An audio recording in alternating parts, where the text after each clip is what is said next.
78ನೇ ಸ್ವಾತಂತ್ರ್ಯ ದಿನಾಚರಣೆಯನ್ನು ಆಚರಿಸ್ತಾ ಇದ್ದೀವಿ. ಈ ಕಾರ್ಯಕ್ರಮಕ್ಕೆ ಆಗಮಿಸಿದ ಅತಿಥಿ ಮಹೋದಯ, ಅಧ್ಯಕ್ಷರು, ಉಪನ್ಯಾಸಕರನ್ನು, ಗುರು ಹಾಗೂ ಗುರುಮಾತೆಯರನ್ನು, ನಮ್ಮ ಕಾಲೇಜಿನ ಪುಟ್ಟ ಮಕ್ಕಳನ್ನು ಅತಿ ಪ್ರೀತಿಯ ಕಾರ್ಯಕ್ರಮಕ್ಕೆ ಸ್ವಾಗತವನ್ನು ಕೋರುತ್ತಾ ಈ ಕಾರ್ಯಕ್ರಮಕ್ಕೆ ಚಾಲನೆಯನ್ನು ನೀಡಿದ್ದೀವಿ. ಮೊಟ್ಟ ಮೊದಲು ಮಹಾತ್ಮ ಗಾಂಧಿ ಅಂಬೇಡ್ಕರ್ ಅವರಿಗೆ ಪೂಜೆಯನ್ನು ಸಲ್ಲಿಸಲಿಕ್ಕೆ ನಮ್ಮ ಕಾಲೇಜಿನ ಮಾನ್ಯ ಪ್ರಾಚಾರ್ಯರು ಹಾಗೂ ಉಳಿದ ಎಲ್ಲ ಉಪನ್ಯಾಸಕ ಬಂಧು ಮಿತ್ರರು ಮತ್ತು ಅದೇ ರೀತಿಯಾಗಿ ಉಪಪ್ರಾಂಶುಪಾಲರು ಮತ್ತು ಗುರುಮಾತೆಯರು ಗುರುಗಳು ಎಂದು ಕೇಳ್ಕೊಳ್ತಾ ಇದ್ದೀನಿ. ದಯವಿಟ್ಟು ಬರಬೇಕು.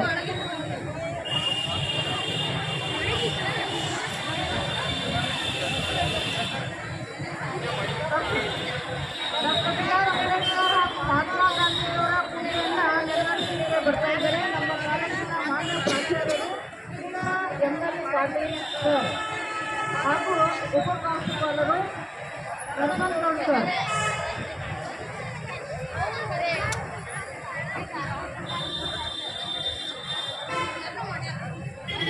ಬಹಳಷ್ಟು ಮನಪೂರ್ವಕವಾಗಿ ದೇಶದ ನಾಯಕರುಗಳಿಗೆ ಸನ್ಮಾನಿಸ್ತಾ ಇದ್ದಾರೆ. ಅವರಿಗೆ ಪುಷ್ಪ ನೀಡಿ ತಿಲಕವನ್ನು ಹಚ್ಚಿ ಅದ್ಧೂರಿಯಾಗಿ ಪೂಜೆಯನ್ನು ಸಲ್ಲಿಸ್ತಾ ಇದ್ದಾರೆ. ಪ್ರತಿಯೊಬ್ಬರೂ ದೇಶಭಕ್ತಿಯನ್ನು ತಮ್ಮಲ್ಲಿ ತುಂಬಿಕೊಳ್ಳಬೇಕು. ದೇಶವೇ ನಮ್ಮ ಶಕ್ತಿ.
ಧನ್ಯವಾದಗಳು ಸರ್. ದೇಶದ ನಾಯಕರುಗಳಿಗೆ ಪೂಜೆಯನ್ನು ಸಲ್ಲಿಸಿದಂಥವರು ಸ್ವಾತಂತ್ರ್ಯ ಹೋರಾಟಗಾರರಿಗೆ ಗೌರವವನ್ನು ಸೂಚಿಸಿದಂತಹ ಪ್ರಾಚಾರ್ಯರು ಹಾಗೂ ಉಪಪ್ರಾಂಶುಪಾಲರಿಗೆ ಧನ್ಯವಾದಗಳು. ಈಗ ಧ್ವಜಾರೋಹಣದ ಕಾರ್ಯಕ್ರಮಕ್ಕೆ ಸಂಬಂಧಿಸಿದ ಹಾಗೆ ವಿದ್ಯಾರ್ಥಿನಿಯರು ಮಾನ್ಯ ಪ್ರಾಚಾರ್ಯರು ಹಾಗೂ ಉಪಪ್ರಾಚಾರ್ಯರನ್ನು ಧ್ವಜಾರೋಹಣಕ್ಕೆ ಆಹ್ವಾನ ಮಾಡಲು ಬರಬೇಕು ಎಂದು ಕೇಳ್ಕೊಳ್ತಾ ಇದ್ದೇನೆ. ಕ್ರಿಟಿಕಲ್ ಟೀಚರ್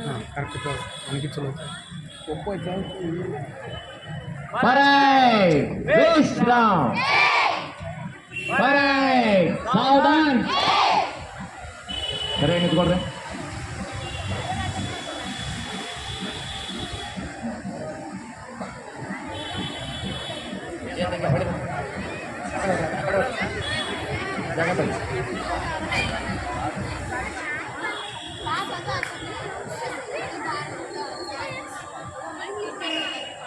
ರೆಡಿ ಕೇಳ್ರಿ. ಎಲ್ಲ ವಿದ್ಯಾರ್ಥಿನಿಯರು ಕೇಳಬೇಕು. ಈಗ ನಾನು ವಿಶ್ರಾಂತಿ ಸಾವಧಾನ ಕೊಟ್ಟ ನಂತರ ವಿಲೋಮ ಅಂತ ಹೇಳ್ತೀನಿ. ವಿಲೋಮ ಅಂತ ಹೇಳಿದಾಗ ಯಾರೂ ಅಳಗಾಡಬಾರ್ದು. ನೀವು ಸಾವಧಾನ ಸ್ಥಿತಿಯೊಳಗೆ ಸ್ಟಿಪ್ ಆಗಿ ಇಟ್ಕೊಂಡ್ಬಿಡ್ಬೇಕು. ಆಮೇಲೆ ನಾನು ವಿಲೋಮ ಅಂತ ಹೇಳಿದ ತಕ್ಷಣ ನಮ್ಮ ಗೈಡ್ಸ್ ಲೀಡರ್ ಏನು ಮಾಡ್ತಾನಂದ್ರೆ ಮಾರ್ಚಿಂಗ್ ಮಾಡ್ಕೊಂಡು ಬಂದ ನಮ್ಮ ಪ್ರಾಂಶುಪಾಲ ಹತ್ರ ರಿಕ್ವೆಸ್ಟ್ ಮಾಡ್ಕೊತಾರೆ.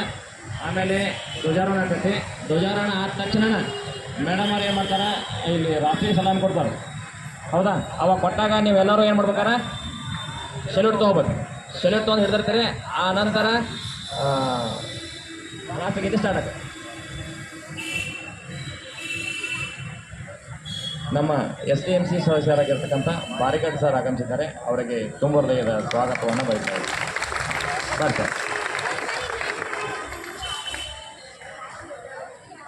ನೀವು ನಿಂತವ್ರು ಎಲ್ಲರೂ ನೀವು ಸಾವಧಾನ ಸ್ಥಿತಿ ಒಳಗೆ ನಿಂತ್ಕೋಬೇಕು. ನಮ್ಮ ಲೀಡರ್ಸ್ ರಾಷ್ಟ್ರಗೀತೆ ಆಡ್ತಾರೆ. ನೀವು ಸಾವಧಾನ ಸ್ಥಿತಿ ಒಳಗೆ ನಿಂತ್ಕೋಬೇಕಷ್ಟ, ಸರಿನಾ? ಎಲ್ಲ ವಿದ್ಯಾರ್ಥಿನಿಯರು ಎಲ್ಲರೂ ಹಾಡಿದ್ರೆ ಏನಾಕೈತಾರ ಸ್ವಲ್ಪ ಹಿಂದೆ ಮುಂದೆ ಆಕೈತಿ. ಅದಕ್ಕೆ ನೀವು ಎಲ್ಲರೂ ಸುಮ್ಮನೆ ನಿಂತ್ಕೊಳ್ರಿ. ನಮ್ಮ ಲೀಡರ್ಸ್ ಆಡ್ತಾರೆ. ನೀವು ಸೆಲ್ಯೂಟ್ ಕೊಟ್ಟ ಧ್ವಜವಂದನೆಯನ್ನು ಮಾತ್ರ ಮಾಡ್ಬೋದು.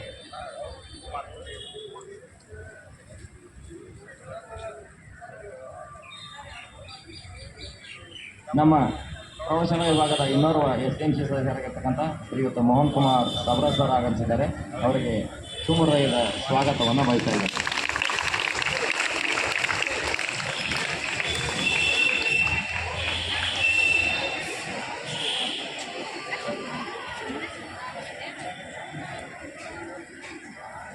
ಅದೇ ರೀತಿ ನಮ್ಮ ಇನ್ನೋರ್ವ SDMC ಸದಸ್ಯರಾಗಿರ್ತಕ್ಕಂಥ ಶ್ರೀಮತಿ ಪದವಾನ್ ಮೇಡಮ್ ಅವರು ಆಗಮಿಸಿದ್ದಾರೆ. ಅವರನ್ನು ಸಹ ಈ ಒಂದು ಸಮಾರಂಭಕ್ಕೆ ತುಂಬ ಹೃದಯದ ಸ್ವಾಗತವನ್ನು ಬಯಸ್ತಾರೆ.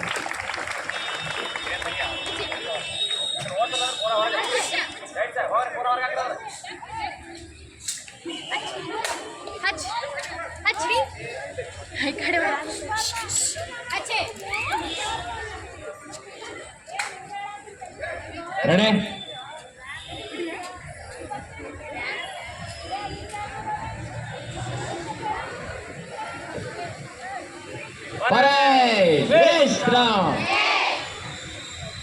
ಸರಿ ನಿಂತ್ಕೊಳ್ರಿ. ಸಾವಧಾನ್.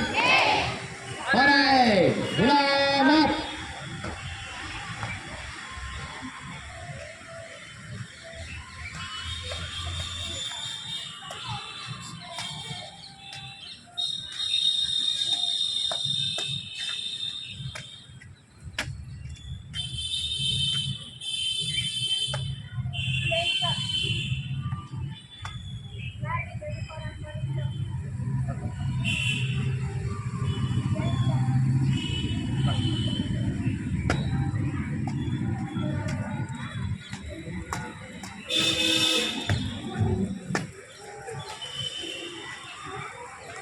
राष्ट्रीय सलामी देगा. सलामियां पे अधिनायक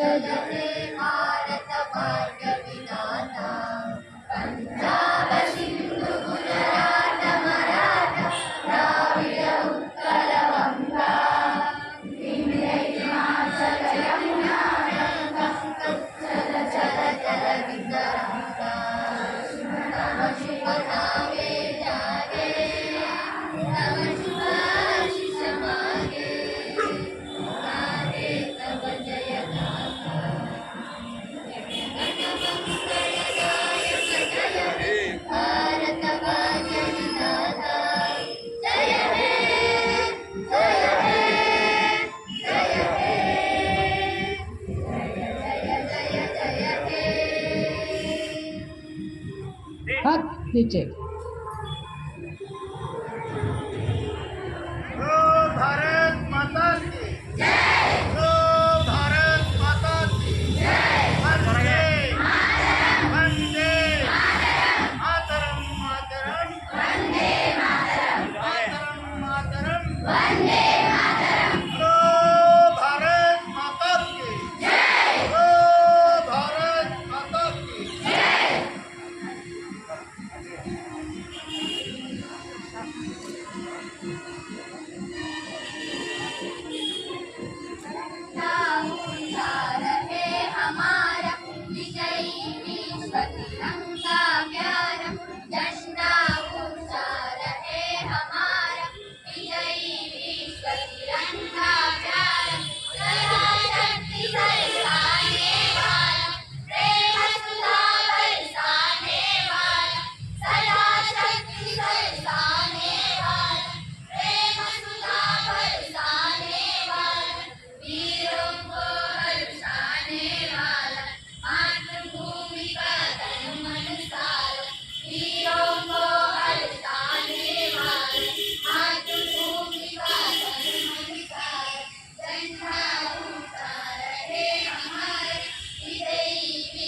तिरंगा प्यार झंडा ऊंचा रहे हमारा विजयी विश्व तिरंगा प्यार जान नहीं सकी दाएं बाएं सारे जान गए वीराए विश्व विजय करके दिखलाए तब होवे रणपूर्ण हमारा झंडा ऊंचा रहे हमारा विजयी विश्व तिरंगा प्यार झंडा ऊंचा रहे झंडा ऊंचा रहे हमारा।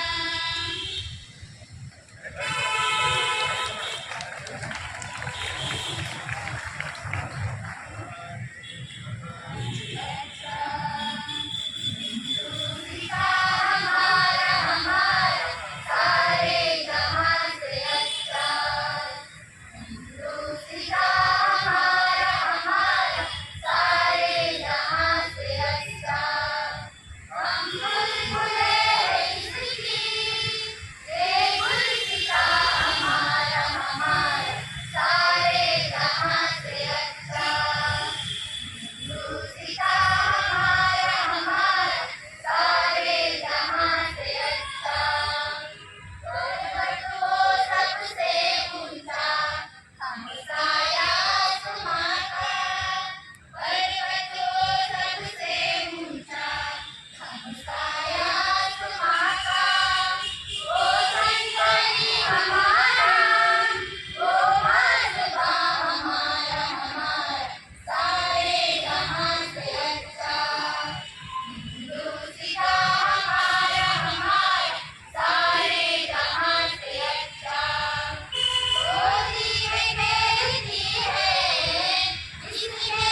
ಧ್ವಜಾರೋಹಣ ನೆರವೇರಿಸಿದಂತಹ ಮಾನ್ಯ ಪ್ರಾಚಾರ್ಯರು ಹಾಗೂ ಉಪಪ್ರಾಚಾರ್ಯರಿಗೆ ಧನ್ಯವಾದಗಳು. ಅದೇ ರೀತಿಯಾಗಿ ಸುಮಧುರ ಕಂಠದಿಂದ ದೇಶಭಕ್ತ ಗೀತೆಗಳನ್ನು ಹಾಡಿದಂತಹ ಪ್ರೌಢಶಾಲಾ ವಿಭಾಗದ ವಿದ್ಯಾರ್ಥಿನಿಯರಿಗೆ ತುಂಬು ಹೃದಯದ ಧನ್ಯವಾದಗಳು. ಈಗ ಸ್ವಾತಂತ್ರ್ಯದ ದಿನಾಚರಣೆ ನಿಮಿತ್ತ ನಮ್ಮ ಮಾನ್ಯ ಪ್ರಾಚಾರ್ಯರು 2 ಮಾತು ಹೇಳಬೇಕು ಅಂತ ಕೇಳ್ಕೊಳ್ತಾ ಇದ್ದೀನಿ.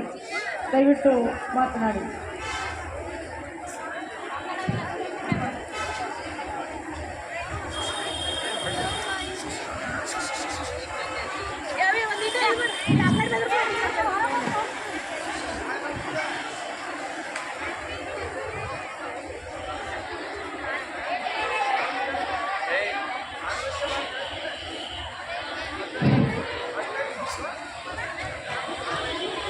बोलो भारत माता की, बोलो भारत माता की, वंदे वंदे. ಇವತ್ತಿನ ಈ ಶುಭ ದಿನದಂದು ಈ ಕಾಲೇಜಿನ ಮೈದಾನದಲ್ಲಿ ಹಾಜರಿರುವಂಥ ನನ್ನ ಸ್ನೇಹಿತರು ಹಾಗೂ ಉಪ ಪ್ರಾಚಾರ್ಯರಾದ ಡಾಕ್ಟರ್ ಗೌಡ್ ಸರ್, ಕಾಲೇಜು ವಿಭಾಗದ ಎಲ್ಲ ಉಪನ್ಯಾಸಕಿರು, ಪ್ರೌಢಶಾಲಾ ವಿಭಾಗದ ಎಲ್ಲ ಸಹಶಿಕ್ಷಕರು ಹಾಗೂ ಇನ್ನುಳಿದ ಎಲ್ಲ ಸಿಬ್ಬಂದಿ ವರ್ಗಗಳು ಈಗ ಈ ಸಭೆಗೆ ಹಾಜರಾಗಿ ಅನಿವಾರ್ಯ ಕಾರಣಗಳಿಂದ ನಿರ್ಗಮಿಸಿದಂಥ SDMCಯ ಅಧ್ಯಕ್ಷರು, ಸದಸ್ಯರು ಹಾಗೂ ಕಾಲೇಜಿನ CBCಯ ಅಧ್ಯಕ್ಷರು ಮತ್ತು ಸದಸ್ಯರನ್ನು ಅವರ ಅನುಪಸ್ಥಿತಿಯಲ್ಲಿ ನೆನಪಿಸಿಕೊಳ್ಳುತ್ತಾ ಇವತ್ತು ಒಂದೆರಡು ಮಾತುಗಳನ್ನು ನಾನು ಈ ಸಂದರ್ಭದಲ್ಲಿ ಹೇಳ್ತಾ ಇದ್ದೇನೆ. ನಿಮ್ಮ ಸಮಸ್ಯೆ ನನಗೆ ಅರ್ಥ ಆಗ್ತದೆ, ಭಾಳಷ್ಟು ಟೈಮನ್ನು ನಾನು ತಗೊಳ್ಳೋದಿಲ್ಲ. ಮೊದಲನೇದಾಗಿ ನಾವೆಲ್ಲರೂ 78ನೆಯ ಸ್ವಾತಂತ್ರ್ಯ ದಿನಾಚರಣೆಯನ್ನು ಆಚರಿಸ್ತಾ ಇದ್ದೀವಿ. ಈ ಸಂದರ್ಭದಲ್ಲಿ ತಮ್ಮೆಲ್ಲರಿಗೂ ನಾನು ಹಾರ್ದಿಕ ಶುಭಾಶಯಗಳನ್ನು ಹೇಳಲು ಬಯಸುತ್ತೇನೆ. ತಮಗೆ ಗೊತ್ತಿರುವಂತೆ ಇವತ್ತು ಅಂದರೆ 1947 ಆಗಸ್ಟ್ 15 ಈ ದಿನದಂದು ನಾವು ನಮ್ಮದೇ ಆದಂಥ ತಾಯ್ನಾಡನ್ನು ಪಡೆದ ದಿನವಾಗಿದೆ. ಇವತ್ತು ನಮಗೆ ಸ್ವಾತಂತ್ರ್ಯ ಸಿಕ್ಕ ದಿನ. ಸ್ವಾತಂತ್ರ್ಯ ಅಂತಂತಂದರೆ ನಾವು ಯಾವುದಕ್ಕೂ ಮುಕ್ತವಾಗಿ ಬೆರೆಯುವುದು ಅಂತ ಅರ್ಥ ಅಲ್ಲ, ಜವಾಬ್ದಾರಿಯುತವಾದಂಥ ಸ್ವಾತಂತ್ರ್ಯ. ಸ್ವಾತಂತ್ರ್ಯ ಈ ಶಬ್ದದ ಅರ್ಥ ಏನಂತಂತಂದರೆ ಪ್ರತಿಯೊಬ್ಬರಿಗೂ ಕಲೀಲಿಕ್ಕೆ, ನಿರ್ವಹಿಸಲಿಕ್ಕೆ, ಒಳ್ಳೆಯ ಜೀವನವನ್ನು ನಿರ್ವಹಿಸಲಿಕ್ಕೆ ಬೇಕಾಗುವ ಆ ಶಬ್ದದ ಅರ್ಥ ಆಗಿರ್ತದೆ. ಈ ಸ್ವಾತಂತ್ರ್ಯ ನಮಗೆ ಯಾವುದೇ ವ್ಯಕ್ತಿ ತಪ್ಪು ಮಾಡಿದರೆ ಅದನ್ನು ಪ್ರಶ್ನಿಸುವಂಥ ಧೈರ್ಯ ಮತ್ತು ಶಕ್ತಿಯನ್ನು ನೀಡ್ತಾರೆ. ಈ ಸಂದರ್ಭದಲ್ಲಿ ನಾನು ಹಲವಾರು ಸ್ವಾತಂತ್ರ್ಯ ವೀರನ್ನು ನೆನೆಯುವುದು ನನ್ನ ಆದ್ಯ ಕರ್ತವ್ಯ ಅಂತ ಅನಿಸ್ಬೋದು. ಆ ಎಲ್ಲ ಪುಣ್ಯಾತ್ಮರ ಪರಿಶ್ರಮದಿಂದ ನಾವು ಇವತ್ತು ಇಷ್ಟು ನಿರ್ಭಯವಾಗಿ ಒಳ್ಳೆಯ ಜೀವನವನ್ನು ನಡೆಸ್ತಾ ಇದ್ದೀವಿ. ಆ ಶ್ರಮ ಭಗತ್ ಸಿಂಗ್, ಸುಖದೇವ್, ಮಹಾತ್ಮ ಗಾಂಧಿ, ಜವಾಹರ್ಲಾಲ್ ನೆಹರು, ಸರ್ದಾರ್ ವಲ್ಲಭಭಾಯಿ ಪಟೇಲ್ ಇಂಥ ಅನೇಕ ಮಹನೀಯರ ಹೆಸರನ್ನು ನಾನಿಲ್ಲಿ ಪ್ರಸ್ತಾಪಿಸಲು ಹರ್ಷ ಎನಿಸುತ್ತೇನೆ. ನಮಗೆಲ್ಲ ಗೊತ್ತಿದೆ, ಜಮಖಂಡಿ ಸಂಸ್ಥಾನದಲ್ಲಿ ಹಲವಾರು ಸ್ವಾತಂತ್ರ್ಯ ಯೋಧರು ಸ್ವಾತಂತ್ರ್ಯಕ್ಕಾಗಿ ಈ ಮೊದಲು ಹೋರಾಡಿದ್ದಾರೆ. 1857ರ ಸ್ವಾತಂತ್ರ್ಯ ದಂಗೆ, ಸ್ವಾತಂತ್ರ್ಯ ಪ್ರಥಮ ಹೋರಾಟ ಭಾರತದ. ಆ ಸಂದರ್ಭದಲ್ಲಿ ಈ ಜಮಖಂಡಿ ಸಂಸ್ಥಾನದಲ್ಲಿ ಬ್ರಿಟಿಷರ ಅಧಿಕಾರವನ್ನು ವಿರೋಧಿಸಿ ಸಾಕಷ್ಟು ದಂಗೆಗಳಾಗ್ತವೆ, ಹೋರಾಟಗಳಾಗ್ತವೆ. ಆ ಕಾರಣದಿಂದ ರಾಜ ಪಟವರ್ಧನರನ್ನು ಬಂಧಿಸಿ ಬೆಳಗಾವಿ ಜೈಲಿನಲ್ಲಿಡ್ತಾರೆ. ಆವಾಗ ತಮಗೆಲ್ಲ ಗೊತ್ತದ, ಜಮಖಂಡಿಯಲ್ಲಿರೋರಿಗೆ ರಾಜನನ್ನು ಜೈಲಿನಲ್ಲಿ ಇಳಿಸೋ ಸಂದರ್ಭದಲ್ಲಿ ಜಮಖಂಡಿಯ ಸನ್ಮಾನ್ಯರಾದಂಥ ಚೋಟು ಸಿಂಗ್ ಈ ದಂಗೆ ಆಗಲು ನಾನೇ ಕಾರಣ ಅಂತ ಹೇಳಿ ಒಪ್ಕೊಂಡು ಅವರನ್ನು ಬಂಧಿಸ್ತಾರೆ. ಆಮೇಲೆ ಆ ರಾಜ ಪಟವರ್ಧನರನ್ನು ಬಿಡುಗಡೆಗೊಳಿಸ್ತಾರೆ. ಚೋಟು ಸಿಂಗ್ ಅವರನ್ನು ಗಲ್ಲಿಗೆ ಇರಿಸ್ತಾರೆ. ಅವರ ಸಮಾಧಿಯನ್ನು ನಾವೀಗ ಜಮಖಂಡಿಯಲ್ಲಿ ಈಗಲೂ ನೋಡಬಹುದು. ಅದಕ್ಕೆ ಈ ಸ್ವಾತಂತ್ರ್ಯವನ್ನು ಪಡೀಲಿಕ್ಕೆ ಜಮಖಂಡಿ ಹಲವಾರು ಸ್ವಾತಂತ್ರ್ಯ ಯೋಧರ ಆ ಪರಿಶ್ರಮ ಅಡಗಿದೆ. ವಿದ್ಯಾರ್ಥಿ ಸ್ನೇಹಿತರೆ, ನಿಮ್ಮಲ್ಲಿ ನಾನು ಕೇಳಿಕೊಳ್ಳೋದು ಇಷ್ಟೇ, ಭವ್ಯ ಭಾರತವನ್ನು ನಿರ್ಮಿಸಲು ನಿಮ್ಮಿಂದ ಬಹಳಷ್ಟು ಸಾಧನೆಗಳು ಆಗಬೇಕಾಗಿದೆ. ನಾವು ಹಲವಾರು ಕ್ಷೇತ್ರಗಳಲ್ಲಿ ಒಳ್ಳೆಯ ಸಾಧನೆಯನ್ನು ಮಾಡಿದ್ದೀವಿ. ನಾವು ಈ ಬಾಹ್ಯಾಕಾಶಕ್ಕೆ ಮಂಗಳ ಗ್ರಹವನ್ನು ಮುಟ್ಟಿ ಬಂದಿದ್ದೇವೆ. ಏಕಕಾಲಕ್ಕೆ ಹಲವಾರು ರಾಕೆಟ್ಗಳನ್ನು ನಾವು ಉಡಾಯಿಸುವಂಥ ಶಕ್ತಿ ಸಾಮರ್ಥ್ಯವನ್ನು ಪಡ್ಕೊಂಡಿದ್ದೀವಿ. ಅದಕ್ಕೆ ಇಸ್ರೋದ ಹೆಸರನ್ನು ತಗೊಂಡಾಗ ನಮಗೆ ಭಾಳಷ್ಟು ಹೆಮ್ಮೆ ಅನ್ನಿಸ್ತದೆ. ಈ ಹಲವಾರು ಕ್ಷೇತ್ರ, ಕೃಷಿ ಕ್ಷೇತ್ರ ಇರ್ಬೋದು, ಕೈಗಾರಿಕಾ ಕ್ಷೇತ್ರ ಇರ್ಬೋದು, ಮತ್ತು ಈಗ ನಾವು ಆರ್ಥಿಕ ಅಭಿವೃದ್ಧಿಯಲ್ಲಿ ಭಾಳಷ್ಟು ಉಳಿದ ದೇಶಗಳನ್ನು ಹೋಲಿಕೆ ಮಾಡಿಕೊಂಡಾಗ ನಮ್ಮದು ಸದೃಢ ದೇಶವಾಗಿದೆ. ಇನ್ನು ಬೇಸರದ ವಿಷಯ ಏನಂತಂದರೆ, ಇನ್ನು ನಾವು ಹಲವಾರು ಕ್ಷೇತ್ರಗಳಲ್ಲಿ ಸಾಧನೆ ಮಾಡಬೇಕಾಗಿದೆ. ಈಗ ಮೊನ್ನೆ ಮುಗಿದಂಥ ಒಲಿಂಪಿಕ್ಸ್ನಲ್ಲಿ ನಮ್ಮ ಸಾಧನೆ ಬಹಳಷ್ಟು ನಿರಾಶಾದಾಯಕವಾಗಿತ್ತು. ಅದಕ್ಕೆ ವಿದ್ಯಾರ್ಥಿನಿಯರೇ, ಈ ದಿಶೆಯಲ್ಲಿ ವಿಚಾರ ಮಾಡಿರಿ. ನಿಮ್ಮಿಂದ ಸಾಧನೆ, ನಿಮ್ಮ ಪ್ರತಿಭೆ ಹೊರಗಡೆ ಬರಬೇಕಾಗಿದೆ. ನೋಬೆಲ್ ಪ್ರಶಸ್ತಿಯನ್ನು ನಾವು ಇನ್ನೂ ಭಾಳಷ್ಟು ಪಡ್ಕೋಬೇಕಾಗಿದೆ. ಭಾರತ ಪ್ರತಿಭಾವಂತರ ದೇಶ ಅಂತ ಹೇಳ್ತಾರೆ, ಆದರೆ ಇನ್ನೂ ಹಲವಾರು ಕ್ಷೇತ್ರಗಳಲ್ಲಿ ನಾವೆಲ್ಲರೂ ಕೂಡಿ ಮುನ್ನಡೆಯೋಣ. ಜಗತ್ತಿಗೆ ಒಂದು ಒಳ್ಳೆಯ ಸಂದೇಶವನ್ನು ನೀಡೋಣ. ಭಾರತವನ್ನು ಅತ್ಯುತ್ತಮವಾದ ವಾಸಸ್ಥಳವನ್ನಾಗಿ ನಿರ್ಮಿಸೋಣ ಅಂಥೇಳಿ ಈ ಸಂದರ್ಭದಲ್ಲಿ ಒಂದೆರಡು ಮಾತುಗಳನ್ನು ಹೇಳಲಿಕ್ಕೆ ಅವಕಾಶ ಮಾಡಿಕೊಟ್ಟ ಎಲ್ಲರಿಗೂ ಧನ್ಯವಾದಗಳನ್ನು ತಿಳಿಸಿ, ಜೈ ಹಿಂದ್, ಜೈ ಕರ್ನಾಟಕ.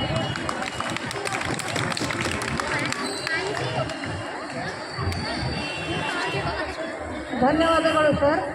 ಈಗ ಪ್ರೌಢಶಾಲಾ ವಿಭಾಗದ ಉಪಪ್ರಾಂಶುಪಾಲರು ದೇಶವನ್ನು ಉದ್ದೇಶಿಸಿ ಎರಡು ಮಾತನಾಡಬೇಕು ಅಂತ ಕೇಳ್ಕೊಳ್ತಾ ಇದ್ದೀನಿ. ಎಲ್ಲರಿಗೂ 78ನೆಯ ಸ್ವಾತಂತ್ರ್ಯೋತ್ಸವದ ಹಾರ್ದಿಕ ಶುಭಾಶಯಗಳನ್ನು ಕೋರುತ್ತಾ, 78ನೆಯ ಸ್ವಾತಂತ್ರ್ಯೋತ್ಸವದ ಧ್ವಜಾರೋಹಣ ಕಾರ್ಯಕ್ರಮವನ್ನು ನೆರವೇರಿಸಿ ಧ್ವಜ ಸಂದೇಶವನ್ನು ನೀಡಿರುವಂತಹ ನಮ್ಮ ಕಾಲೇಜಿನ ಪ್ರಾಂಶುಪಾಲರಾಗಿರ್ತಕ್ಕಂಥ ಶ್ರೀಯುತ ML ಪಾಟೀಲ್ ಸರ್ ಅವರೇ, ಎರಡೂ ವಿಭಾಗದ ಉಪನ್ಯಾಸಕರೇ, ನಮ್ಮ ಪ್ರೌಢಶಾಲಾ ವಿಭಾಗದ ಶಿಕ್ಷಕ ಬಂಧುಗಳೇ, ಹಾಗೂ ಈ ಒಂದು ಕಾರ್ಯಕ್ರಮದಲ್ಲಿ ಪಾಲ್ಗೊಂಡಿರ್ತಕ್ಕಂಥ ಕಾಲೇಜು ಮತ್ತು ಪ್ರೌಢಶಾಲಾ ವಿಭಾಗದ ವಿದ್ಯಾರ್ಥಿನಿಯರೇ, ಇಲ್ಲಿವರೆಗೆ ಮಾನ್ಯರು ನಮ್ಮ ದೇಶದ ಇತಿಹಾಸದ ಕುರಿತು, ಸ್ವಾತಂತ್ರ್ಯ ಹೋರಾಟದಲ್ಲಿ ಜಮಖಂಡಿಯು ಕೂಡ ತನ್ನದೇ ಆದಂಥ ಕೊಡುಗೆಯನ್ನು ನೀಡಿದೆ ಎನ್ನುವಂಥ ವಿಷಯವನ್ನು ಬಹಳಷ್ಟು ವಿಚಾರಗಳನ್ನು ನಮಗೆ ಹಂಚಿಕೊಂಡಿದ್ದಾರೆ. ಸ್ವಾತಂತ್ರ್ಯ ಇದು ನಮಗೆ ಸುಮ್ಮನೆ ಬಂದಿರತಕ್ಕಂಥ ವಿಷಯ ಅಲ್ಲ. ಈ ಸ್ವಾತಂತ್ರ್ಯ ಹೋರಾಟಕ್ಕಾಗಿ ಹಲವಾರು ಮಹನೀಯರು ತಮ್ಮ ಪ್ರಾಣವನ್ನೇ ಬಲಿದಾನ ಮಾಡಿ, ಬ್ರಿಟಿಷರ ಗುಂಡೇಟಿಗೆ ಬಲಿಯಾಗಿ, ಬ್ರಿಟಿಷರ ಬೂಟುಗಾಲಿನಿಂದ ಒದಿಸಿಕೊಂಡು ಜೈಲಿನಲ್ಲಿ ಬಿದ್ದು ತಮ್ಮ ಪ್ರಾಣಾರ್ಪಣೆಯನ್ನು ಮಾಡಿ ಕೊನೆಗೆ ಈ ಸ್ವಾತಂತ್ರ್ಯ ನಮಗೆ ಸಿಕ್ಕಿದೆ. ನಮಗೆ ತಾವೆಲ್ಲ ಇತಿಹಾಸದಲ್ಲಿ ಓದಿದಂತೆ ಮಂದಗಾಮಿಗಳು ಇರ್ಬೋದು, ತೀವ್ರಗಾಮಿಗಳು ಇರ್ಬೋದು ಮತ್ತು ಕ್ರಾಂತಿಕಾರಿಗಳು ಅಂತೇಳಿ ನಾವು ಹೇಳ್ತಾ ಇದ್ದೀವಿ. ಈ ಮೂರು ವಿಭಾಗದ ಒಂದು ಮಹಾತ್ಮರು ತಮ್ಮದೇ ಆದಂಥ ಒಂದು ಬಲಿದಾನವನ್ನು ಮಾಡಿ ನಮ್ಮ ದೇಶಕ್ಕೆ ಸ್ವಾತಂತ್ರ್ಯವನ್ನು ತಂದು ಕೊಟ್ಟಿದ್ದಾರೆ. ಅದರ ಇತಿಹಾಸ ತಮಗೆಲ್ಲ ಗೊತ್ತಿದೆ. ಕೇವಲ ಭಾರತ ಅಹಿಂಸೆಯಿಂದ, ಕೇವಲ ಸತ್ಯಾಗ್ರಹದಿಂದ ಮಾತ್ರ ಸ್ವಾತಂತ್ರ್ಯ ದೊರಕಿಲ್ಲ. ನಮ್ಮ ಭಾರತದ ಚರಿತ್ರೆಯ ಪುಟಗಳನ್ನು ತೆಗೆದು ನೋಡಿದಾಗ ಕೆಂಪು ಬಣ್ಣದ ಇತಿಹಾಸವನ್ನು ಕೂಡ ನಾವು ನೋಡ್ತಾ ಇದ್ದೇವೆ. ಅನೇಕ ಜನ ಮಹನೀಯರು, ಅನೇಕ ಜನ ಕ್ರಾಂತಿಕಾರಿಗಳು ತಮ್ಮ ರಕ್ತವನ್ನು ಹರಿಸಿ ಭಾರತ ಮಾತೆಗೆ ಸ್ವಾತಂತ್ರ್ಯವನ್ನು ತಂದುಕೊಡುವಲ್ಲಿ ಸಾಕಷ್ಟು ಒಂದು ಕೊಡುಗೆಯನ್ನು ನೀಡಿದ್ದನ್ನು ನಾವು ಈ ಸಂದರ್ಭದಲ್ಲಿ ಶ್ರಮಿಸಬೇಕಾಗ್ತದೆ.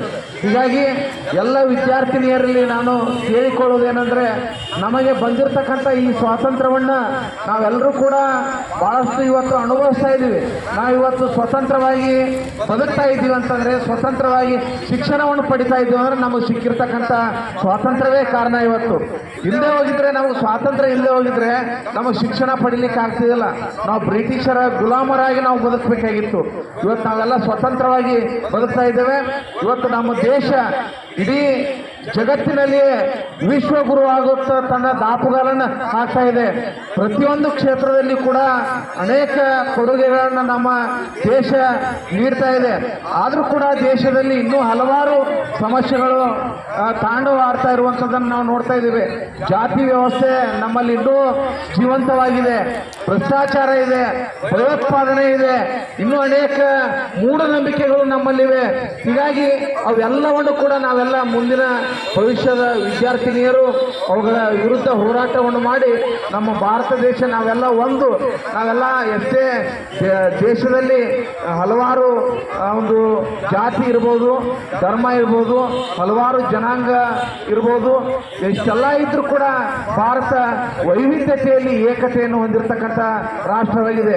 ಇಡೀ ಜಗತ್ತಿನ ಯಾವುದೇ ದೇಶದಲ್ಲಿ ಕಂಡು ಬರದೇ ಇರತಕ್ಕಂಥ ವೈವಿಧ್ಯತೆ ನಮ್ಮ ಭಾರತ ದೇಶದಲ್ಲಿದೆ. ಹೀಗಾಗಿ ಭಾರತವನ್ನು ನಾವು ಉಪಖಂಡ ಅಂತೇಳಿ ಕರಿತಾ ಇದ್ದೇವೆ. ಎಷ್ಟೆಲ್ಲ ವೈವಿಧ್ಯತೆ ಇದ್ರೂ ಕೂಡ ನಾವೆಲ್ಲ ಒಂದೇ, ನಾವೆಲ್ಲ ಭಾರತೀಯರು ಎನ್ನುವಂಥ ಮನೋಭಾವನೆ ನಮ್ಮಲ್ಲಿ ಇದೆ.